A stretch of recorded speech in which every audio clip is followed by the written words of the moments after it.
Good afternoon, everyone, and welcome to another social emotional workshop. Today we are with CARE of Southeastern Michigan, Joe and Teresa, and today we're going to be talking about the ages and stages of development for our young people. So welcome back, you guys. Glad to have you, always glad to have you. Thank you. Thank you, Tony. Always glad to be here. So I had developed this for a group that we did of young mothers who had very small children, but then I expanded it so that we also had some adolescents and teenage things in here and young adults, because I noticed that there's a pattern that they're very similar in some ways. So I thought I'd add that in because I don't know the ages of everybody's kids that are here.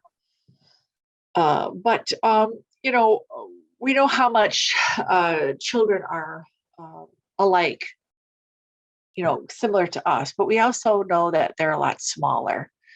They don't think like we do. They don't act like we do.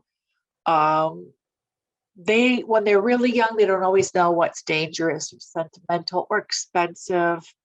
We know that they need to play and they need us to help them grow up well. And we also know now that their brains aren't done developing until about 25 or even older. So what we have to realize is that their brain process, their thinking process, is a lot slower than ours. And we may look at them when they get to their mid-teens, late teens, and think that they are fully developed human beings and they should be thinking rationally and maturely.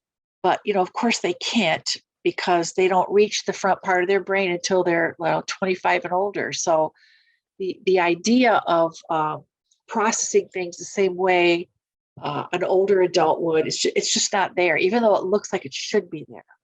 So, we have to keep that in mind. And, personally, that helped me as my kids were growing to realize that it took that long. So, I really did this to help the young parents that were at that pregnancy home. And so, believe it or not, I have been in classes where some of the really young mothers thought that their child, their infant between birth and 1 year old, were trying to manipulate them with crying. And, I had to explain that, your only job is to protect them and nurture them. And when they cry, it's because they need something. Maybe they just need something to eat, or they're cold, or they're hot, or their stomach hurts, or they're sick, or they need to poo, something, or maybe they just even want to cuddle. That's part of it too. They have no other way of explaining that to you except to cry. So just because they stop crying when you pick them up, I have to tell these young moms, this does not mean that they're manipulating you. They need your care so that they can thrive. They need to do more than just survive, eat and sleep and drink. They need to, be happy and feel loved and secure.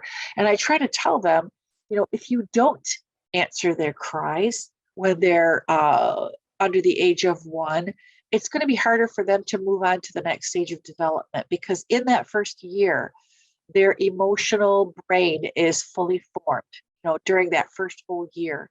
And in that emotional brain is also memory. So when they look at you, when you're holding them and feeding them or talking to them, they bond with you. That's part of your brain that bonds too, helps you bond. And so if they don't feel safe, if their hands are being smacked because they're touching something, if they're, not picked up when they need something, even if it's just a cuddle, then they cannot, their sense of safety is not there. Their sense of trust is not there. And that makes them more fearful to go to the next stage of development, which is, being a 1 year old to 1 to 2 years old as the explorer. We have to help them to reach that goal. So by then, their emotional brain is all set and ready to go. And then the rest of their brain starts developing from back to the front.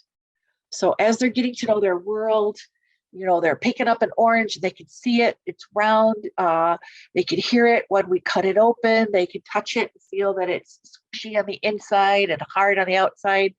They test and they smell, taste and smell everything. That's why they put everything, cars, oranges, fingers, everything goes in their mouth because they need to find out what the world is all about. And as they're doing it, they are forming millions of little connections in their brain. And so we just have to make sure that they're safe. And they might start being more mobile too. And so we have to make that, like I said, make that world safe for them because they don't understand words like sentimental or valuable or expensive. When my kids were really little, my son, firstborn, was in this stage, and my mom has a big curio cabinet with just tons of bells, glass and crystal and ceramic, everything you could think of. Everywhere she'd go, she'd get a bell. And of course, the crystal ones are on the bottom shelf. And I'm like, Ma, okay, we got to move these, because she wanted to slap his hand, and I stopped her. No, we got to move these. He doesn't, he's going to go over those, every single time. He's going to see them. They're pretty. They're shiny. He wants them. No, she says, we have to put them, we just have to slap their hand. They'll understand you did, and they will understand too. And I said, I know, Mom, I know, but I'm not going to slap their hand. So we can either put the valuable stuff up and the breakable stuff up on a higher shelf, or you know what, you can come to my house because I know that's baby safe. Of course, she didn't like that because my mom didn't drive. She had to count on my dad to come and get her or to take her to my house. So she didn't like that. So she said, fine. And I said, Mom, when we slap their hands, they're not making that connection in their brain. They don't understand that. All they know is that somebody can come along at any moment and slap them, on the hand, and it hurts and it makes them cry. That's not the message I want them to get, So, she came to see that as I, went on and took parenting classes and became a volunteer and a staff person. She got that, but in the beginning, she was pretty angry about that. So, we just have to make their world safe so that they can explore. And how can we help them learn? I wanted these young moms to know that, they could play with large blocks, picture books, all that good stuff. Songs. They love little songs and hand games. And so most of you probably already can figure that one out if you have older kids, what they like. But this is kind of a cool video. I didn't embed it, darn it, but I want you to see it anyway. I hope I can do this. Let me see. Whoops. Darn it. Wait a minute. Let's see if I can.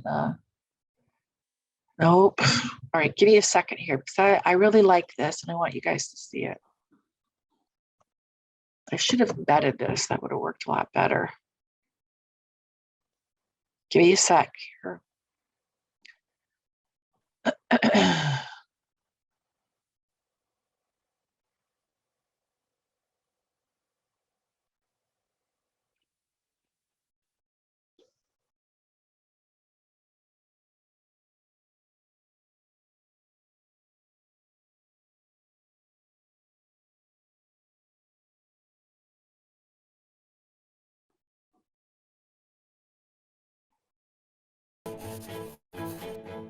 Did you hear that, Tony?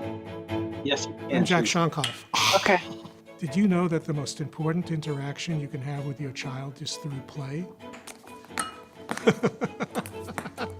Building your baby's brain sounds a little bit intimidating. So step back and take a deep breath. Parenting is much more of an art than it is a science.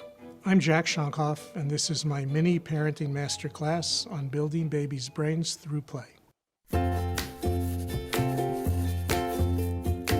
The early years are important in terms of brain development because the experiences that young children have and the relationships they have with the important people in their lives literally shape the development of their brain. And that early foundation affects all the learning and behavior and physical and mental health that follows through a lifetime. It's impossible to overestimate how important the early years are. the most important thing that any parent can do to support the development, and particularly the brain development of a young child, is to get to know that young child, get to be able to read that child's cues, get to be able to engage in what we call serve and return interaction. Serve and return is just like play.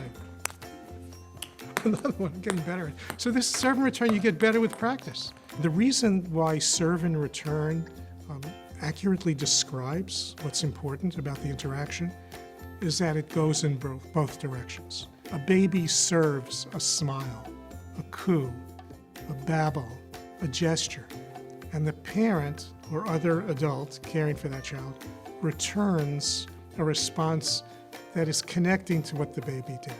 Baby makes a sound, you make the same sound back. The baby points to something, you look at that and you point to it yourself. That's the key. It goes both ways. The baby can start it, the parent can start it. The key is how you respond. Serve and return is not necessarily something that works the first time you try it, but the more you practice, it actually gets easier.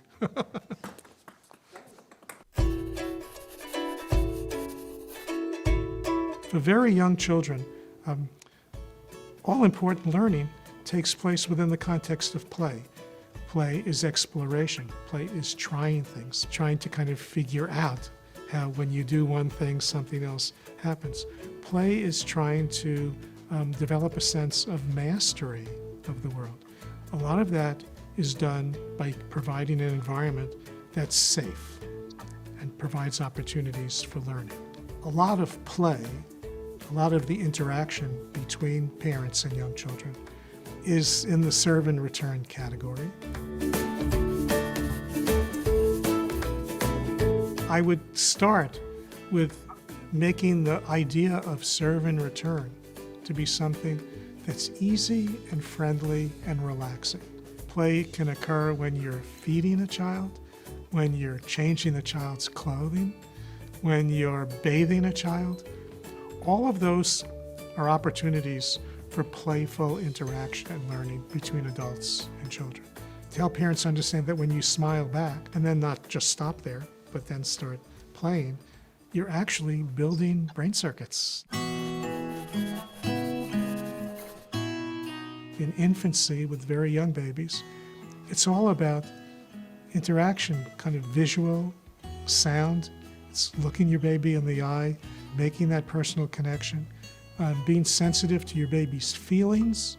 Here are some things people may not think of as games, but they're games, they're play. Peekaboo, putting a cloth over your head. Where's baby? Oh, here he is. Patty cake. How big is baby? So big. The best kinds of games create a sense of emotional safety that allows growth. When you cover your face with a cloth and play peekaboo, a baby is learning. Why is the baby still laughing every single time you do this? It's because first, it's the personal interaction. It's very rewarding. But second, the baby is mastering the concepts of things disappearing and coming back and knowing that they still exist. If a baby keeps wanting to do this, there's a reason for that. And the reason for that is that the baby's brain is saying, I am mastering this. I am learning a lot from this. I am enjoying the learning experience. Ask yourself, what does my baby enjoy doing? And then ask yourself, why do you think the baby enjoys doing that? And the answer always is because it is helping to build the baby's brain.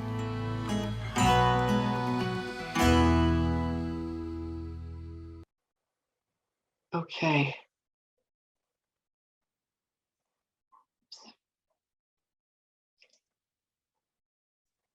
Is there questions, Joe? No, not right now, Teresa. Okay.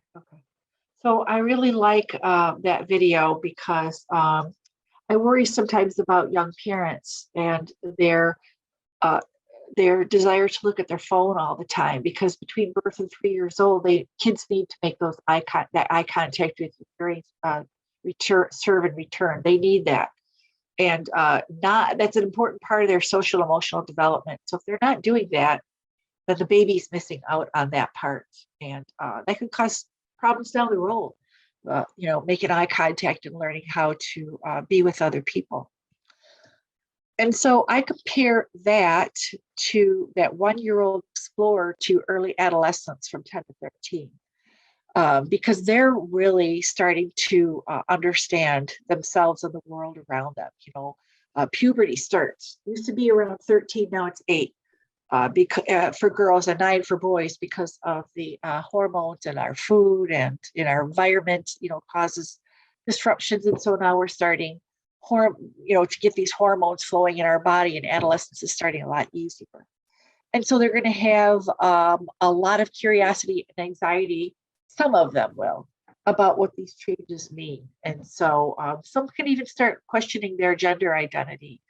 And so they need answers. They need to understand what's going on. And if they're afraid to talk about it, it becomes taboo. And then instead of coming to you, they're going to go to somebody else, like their friends who listen.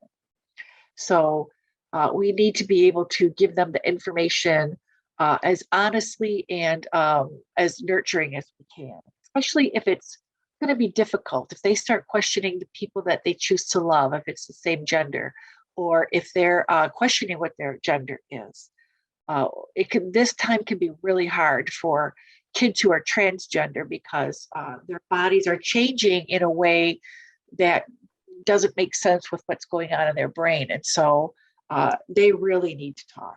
They need to get that out and figure it out. And the only way to really do that is that, with us, or for us to get them some support. So it's normal too for these kids to be self-absorbed. I know it can be maddening and like, geez, gosh, they're so self-absorbed, but that's normal for them too. And they may want to figure out, just like a 1-year-old, how can I be more independent? So again, we just have to provide, just like for the 1-year-old, safe places for them to figure out who they are. And so when my daughter was going through adolescence and had all those questions, I answered as many as I could, but a lot of them I did not know how to answer. And so I got her this book by Dr. Natters called The Care and Keeping of You, because Leah was big time. My daughter Leah was big time into American Girl dolls. And we went there to Chicago and I saw this book and I thought it was wonderful. I started looking through it. So I bought it for her, and it's just answers about what's happening to her body and why is it happening and what does it mean. And now I found out that she has one for boys too called The Guy Stuff. Same doctor, same type of book, but for boys. And they have to know that they're all these new things that are happening are normal. That's how we help them. Whatever physical changes are going on, however you feel sexually about another person, that's normal. It's part of your development.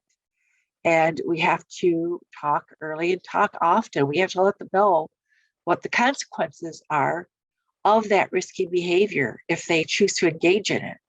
So, they may realize what those consequences are, but because they're in their emotional brain, not quite up in the front where their executive thinking is, they may not pay attention to a lot of those questions that they have, or those risky behaviors and their risky consequences. So we just have to keep the conversation going and, validate their feelings. And if you don't know something, get them to look it up with you. Go to the library. It's where I always went, because I didn't have a computer when my kids were starting to, were that age. We didn't have a computer. So we went to the library, started looking stuff up and getting books and stuff on it. So then back to the babies, they get to age 2. Now they know all their stuff, or they think they do. So they want to test those powers. And so they test everything. They test you, the rules, the limits, their own skills, put themselves in dangerous situations. And when they can't get what they want and do what they want, they have temper tantrums, and that's okay too.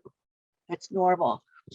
It doesn't mean that we have to approve or that we have to engage. Just means that it's normal for them. They might be ready for potty training, but they have a lot of accidents too. The closer they are to 3, the easier it is. And so they also like to, feel that freedom of taking all their clothes off and running around. It's normal too. And so these kids need lots of sleep. All kids do, but this, they need 11 to 14 hours of sleep so that all the connections, they make millions of connections between birth and 3 years old. And so their body needs to catch up. And so they need to have that sleep in order for their bodies to catch up and, process and fix whatever needs to be fixed.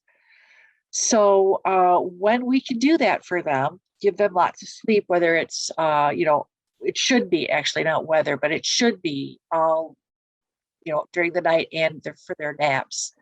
When those things are happening, connections are strengthened and between the right and their left brain, and, it gets better and easier for them. More development takes place. So we just need to keep an eye on what the signs are. Your kid, what their signs of sleepiness are. And then, best advice I ever got was from my ex-sister-in-law: put them to bed drowsy. Don't put them to bed asleep, because they need to learn how to put themselves to sleep. So not getting enough sleep can cause some brain disorders, but you know what? It can also just make them crabby people. And 2-year-olds are already a handful because, they're little independents and they know their own mind. So put a cranky, sleep-deprived kid on top of that, you got your hands full, even more. So I would, compare that to the middle adolescents, 14 to 17 years old. They look like adults, although they're not. So they are still trying to get their independence because they feel like they are. They're struggling with their appearance and with peer pressure. They're getting a lot in high school. So this is a scary time for parents. They may know the risks of unprotected sex or substance misuse, but, they're not thinking again with their executive brain. So we have to keep those conversations going, no matter how uncomfortable it is. I realized that my son was not going to talk to me.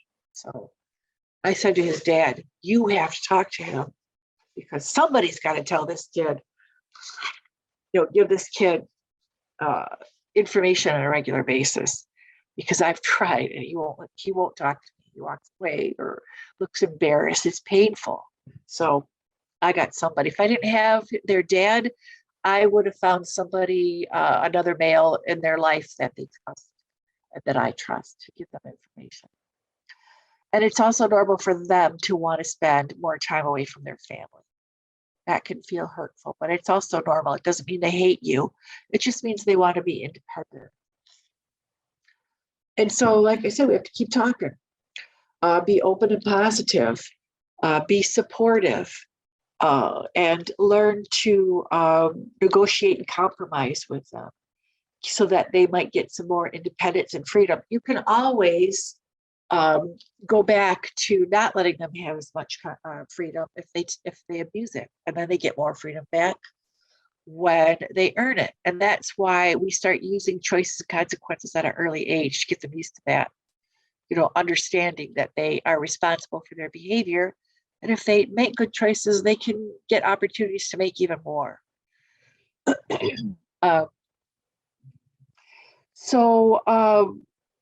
We have to be careful too about their mental health at this time, especially now, with COVID, masks, vaccines, all that stuff. What they found, this is from 2017, but still, I imagine that the numbers are high now. But you can see that, young girls, especially, are more susceptible to depression. And I think that has a lot to do with body image, self-acceptance, pressures from society to look and act a certain way. 89% of girls realize that they're supposed to be nice to everybody, that it's expected of them. And 89% hate that. They don't like that idea. They have to always be a good girl. And that can lead to depression. And you can see too that the older they get, the more they are susceptible to that depression. And the more that they, not the more, but the different races of kids have different rates of depression too. So we just have to be careful about that. That's why that talk often. comes up. If they look happy, that doesn't mean they are. And that's again where that reflective listening validation comes in really good, because they're only communicating 10% with their words. The other 90% is what they look like and what they sound like.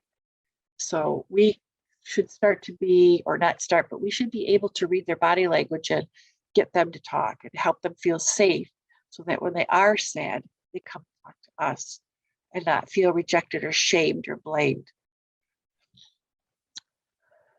So then we get to be around the age of 3 now. Wow, okay, they've got a friend, and you got a friend of them, because they really are starting to understand what's going on in the world, and they want to be friends. They want to learn how to make more friends. And so we have to give them opportunities to learn how to get along with other kids. So we've got to take them to play dates, and we've got to take them to outings and get them used to meeting other people and what's expected of them when they meet other people. I always introduced my kids, even when they were little, to other adults, because I wanted them to feel important. I wanted them to know that it's important to introduce yourself. Look people in the eye. I even got Luke when he was about 4 to start shaking people's hands, because he was kind of shy when he was little. Most kids are. And so I got them involved. Like, we had a McRest at our church when they were little. And I used to encourage them, well, let's just go and, let's not sit together. We eat together all the time. Take your tray of food and go sit with people, get to know them, ask them questions about themselves. They'll talk to you because you're a kid, if you don't feel safe, I'm right here at the next table. So it got them to be like, go outside their comfort zone. They didn't want to do it. It took a while, a year or two, for them to actually go and do it, but they finally did. Kids this age, they are just starting to learn about what honesty means. So they make up stories, and it's called confabulation, because they want to fill in memory blanks, or they want to understand what's going on, so they'll make up a story. And it's not bad, if we make a big fuss over it, yeah, it'll turn into a weird, bad thing. But if we can handle it well, not make a big fuss, explain what honesty is and model it ourselves, they'll start to get it. They're better at using the toilet, but they may have accidents at night still. My son had them till he was about 6, because it's in my family. My sister was a bedwetter. My other sister's son was a bedwetter. It just, it was hard for them, but I didn't make a fuss out of it. I just said, looks like you feel disappointed. I know it's uncomfortable. It's cold. Let's go and change your sheets and get some clean sheets on your bed. That was all I had to do. And eventually it went away, but he didn't feel shamed in the process. So we can take them out, play dates, group play, get them involved in looking at books, playing memory games, singing songs that they can memorize, short stories. They like to look at picture books with actual stories of them instead of just pictures. And still just keep helping them build their empathy, through talking about feelings. That's really the only way to do it.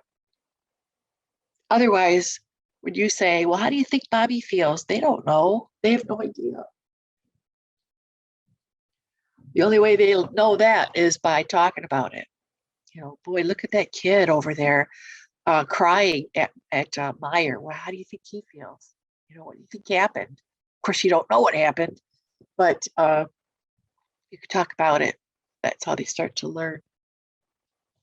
So then when they get to be about 4, they want to start to challenge themselves, because they know how to be friends. They know about their world. They're starting to be independent. And so they're going to start building on those things. They're always on the go. They're going to start challenging your authority and their siblings' authority, and, testing things out. When my daughter Leah was going through the stage, she would let her brother pick on her all the time, and she'd come and tell me. She'd be so upset. He's trying to tell me what to do. I said, yeah, I know that, but he's not your dad, is he? So you don't have to listen to him. You're your own person. So what can you do when he does that, Leah? I don't know, Mom. So we would talk about it, but yet she kept coming back all the time and, crying. And I figured out, this is about attention. She wants me to take care of it and baby her, but I'm not doing it. She needs to know how to say no to her older brother so that she has that power when she's a teenager. So, I started ignoring her. She'd come in the room crying. I'd be like, okay, well, when you figure out what you want to do, you let me know. And I'd walk away from her. And then finally one day I heard her, she came in the room and she goes, you're not going to help me anyway. So she went back out in the living room and said, shut up, Luke, you're not the boss of me. And I thought, oh, Leah just grew a backbone. Okay, there you go. And, she didn't let him intimidate her anymore. And I felt like I had to do that for her. She wasn't doing it on her own. So I wanted her to learn about boundaries, boys and girls. You have a right to say no when somebody tries to tell you what to do or touch you or anything else. And that's how consent starts, learning about consent. And here's some things they could do when they're really young to fuel their brain development. You guys probably know all about this. Science and art are big things for them. Finger painting, playing in the dirt, blowing bubbles, going to the museum, scribbling, all that stuff is really good for them. Teaches them a lot about development and gets them used to, playing on their own and, working those small muscles and their hand-eye coordination. And so those fine motor skills, more of that, playing with putty, using pinchers, like tweezers with their fingers and pinching that and squeezing water out of sponges. This is really for young kids like toddlers. Rice bowl races with those plastic tweezers, gardening and planting, and being responsible for stuff, helping to take care of pets, learning how, that's another way to build some empathy there, is to get them to understand how important it is to take care of pets and plants and things like that. And gross motor skills. I can't tell you how important it is to let them go out and jump and walk and climb and do all that stuff outside. Back in 2015, I think it was, I had 2 keynote speakers at my parenting conference. They were a husband and wife. They were professors at Michigan State University. They came to talk about technology and how it is affecting our children's brains. And they said that kids who start using technology under the age of 2 are at an increased chance of getting addicted because of those feel-good hormones that get released in their brain every time they play. And I know we've all seen these really cute little pictures of 1-year-olds playing with the touch screen. They figured it out. Yes, that's adorable, but it's just not healthy for them. Because what this doctor found out, these 2 doctors, was that they're getting addicted, that their brain, not their brain, but their body core strength is not what it used to be in the present generation than it was years ago, because we were outside running around constantly. We never had anything except the TV that we were watching. And so we need to push kids to put that down, and we need to make sure that we don't let them play too long on technology. And what he explained is, when they're playing on a phone and they're watching TV at the same time, like playing with their phone in between, that's like double of the time for kids to be playing. So if you are putting up boundaries around technology and you tell them, a little kid like 4 years old, that they should really only have an hour a day, but they're watching TV and playing with their technology at the same time, that's actually 2 hours right there.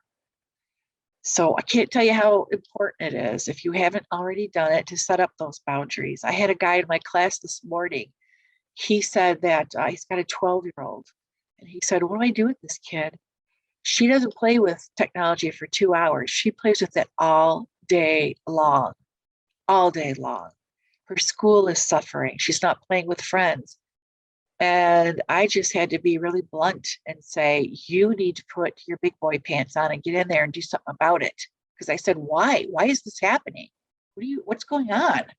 He said, well, when I tell her no, she throws a fit. And I was like, yeah, so? Well, I don't know what to do about that. Well, you don't have to do nothing. That's not your job. She's supposed to figure out what to do. Well, she tells me she's bored. Okay, so what? That's good. You want to hear that, because when they're bored, they'll figure out what to do with themselves. You know, sit down, negotiate, compromise, talk to her, get her to understand how unhealthy it is and to come up with a compromise. And if she won't cooperate, well, then, you know, that's when you have to step in and say, you know, you're only going to get X amount of hours, 2 hours, whatever it is that you feel is right, whatever you've looked up and researched. And after that, you're going to have to talk to her about, like, how do you, you know, I'm going to be consistent. I'm going to be strong about these boundaries. So what can you do to make this better? You know, and then expect those signs of, what do you call it? Addiction to be there. You know, that stomping around, having a temper tantrum, being irritable, jumpy, those are all things, those are all signs of a psychological addiction. So you have to be prepared for that, brother. And then you got to figure out what you're going to do when it gets bad, until she finds ways to occupy her mind, because that's not healthy. So we can compare, you know, what they're going through at 3 years old or 4 years old with late adolescence. So say after 15 years old, and early adulthood up to 18. Well, I shouldn't say that. No, 18 and beyond. I'm sorry. So their physical changes are completed.